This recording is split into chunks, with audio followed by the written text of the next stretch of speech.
the DJs, yeah, so much like that. We shall be acknowledging them for the great work done 2022. So you're not Jabatu Ngaka Unyem 360. Yes. Okay, Omchala Gwabayita Ada, Omchalo yo mu Nigeria. She's a big worship artist, gospel worshipper. Ali mu ggwanga atuse naye sinzo tumalamu tukuba enchukwe. Kwe kuba nti omukyalo ono azze mu ggwanga nga tamanyi muyimbi mu Uganda n'omu. In fact tamanyi na kayimba ka gospel nga kava mu Uganda.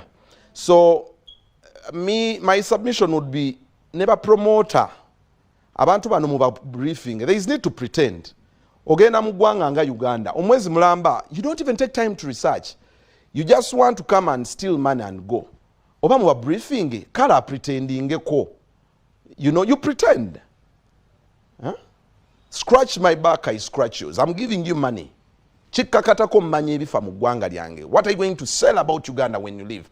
Oba gwe just call a sente ugende. You know, some of the things nze binyiiza nganze, I don't know oba nyiga mangu, but you cannot make a press conference and you make a submission to toyina muyimbi gwa Uganda gw'omanyi. Naye kikulu kyabyaze mu ggwanga Levikson naye kimunyiizizza nga bwenyiize kimukoze bubi okuba nti kuba endunga agikubye yali mu Afrima e Nigeria inana awards ze baamuwa. So anyway, katubalage ku mukyalo ono Ada enteekateeka ze nga bwe zibadde then tukomewo. Omukyala omuyimbi w'ennyimba ez'enjiri omuweereza wa Mukama Ada agenda kubeera naffe olunaku olw'enkya ku Hockey Stadium wano mu Kampala. Other than that, tubaaniriza nnyo mujje tusinze tuwone tuzine tusanyuke tuyagale Mukama atujje wala. We are very, very, very humbled. And Spirit, as a media company, you have been there for me. You have been a mother and a father. Thank you for supporting me from day one. I remember in 2012 you stood with me when I was taking gospel music out of church to the mainstream, doing events where Christians didn't want to go. You understand? So I'm very, very, very happy that you're still standing with us. God bless you so much. Feel at home. So I pray that tomorrow is a manifestation of power.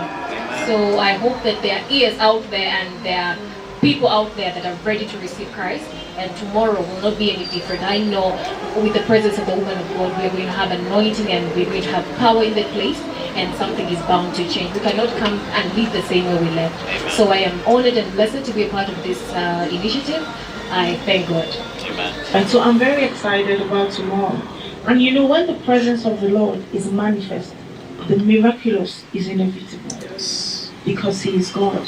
So this is another humble invitation that you come, and don't come as a fan. You come expectant. Yes. You come hungry. You come as a child of God. You come as somebody that the Lord has made provisions for. About Ugandan music trending in Nigeria, I'm not aware. There might be, but perhaps not at a large scale. You know, right now, Nigeria is like a fireball.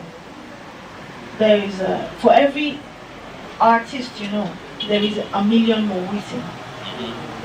So it's like if you cut the air, there is talent, abundance of it. You know, so what you see in Nigeria is only a matter of time it's replicated in Uganda. Yes. So when you host races, there is a deposition, there is an impartation, yes. There is a release. And above all, when you see them, there is an impact, there's an inspiration. You know, because when you see, you know it is possible. Nchebaliza Katonda nakusinga ddala Katonda olwammwe mwana muyimbi nange. This show is not just a concert. Like I've always told people, it is a big celebration for the gospel industry. It is mainstream, it's all going to supporting the gospel industry. You can imagine all of you guys and your names of Banga Mukude supporting the gospel. So to me, that really shows that gospel music is going to sound. But if it comes and it is from God, I will be very, very humbled. I believe you must all look back what we get. So that it is. And thank you for asking, because Osana everyone take the name answer. Because the many people will be like, but sometimes it's not just about doing songs, it's about connecting. A collaboration starts with connection. Because it's all collabo, tomumanyi, tumwetegedde, ekyolimba kyogula bivaamu ne bayomba, tolimba linabeera ku YouTube channel yange. So it is always good to let God work. Not help him, let him work, don't force life. That is good.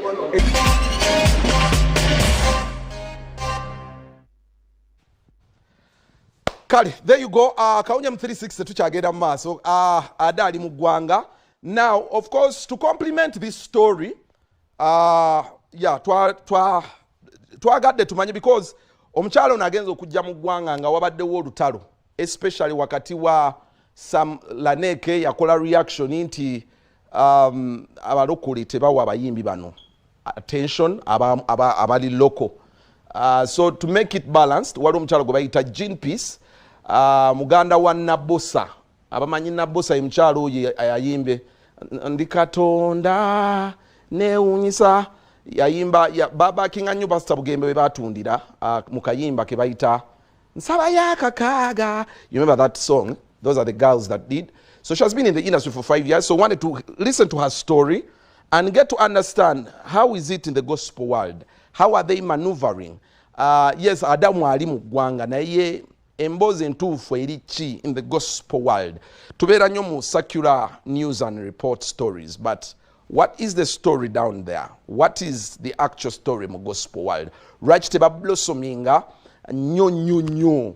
Right tebalina sente nga ebabyogera. Where does it go wrong? So let us listen to this story. It was an interview with Jean Peace, omukyalo oyo Jean Peace.